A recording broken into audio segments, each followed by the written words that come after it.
Dobrý deň, volám sa Marián Petro a od svojich 15 rokoch trpím nezhubnou formou rakoviny von Hippel-Lindau syndrom, ktorá sa prejavuje rastom nezhubných nádorov na životne dôležitých orgánoch.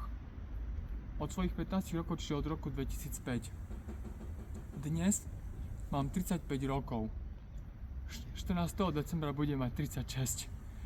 No, za sebou mám viac ako 30 operácií. Asi 10 krát mi operovali hlavu, čiže 4 krát mozgový kmeň kvôli nádorom.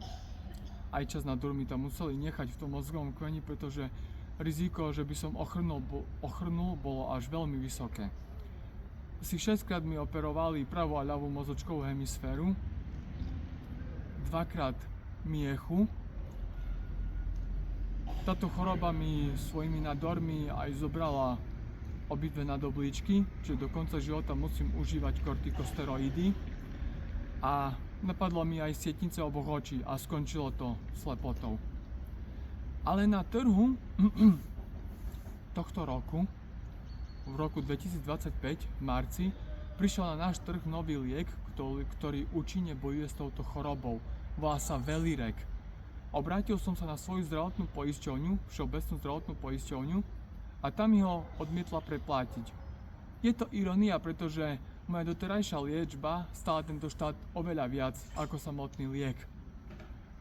No a... Takže... No neviem už, čo som to chcel. Hovor ďalej, ona si to postriha, tá pani. Kľudne, si premyslí a... Ako som už povedal, tento liek účinne bojuje s touto chorobou, len poisťovňa mi ho odmieta preplatiť.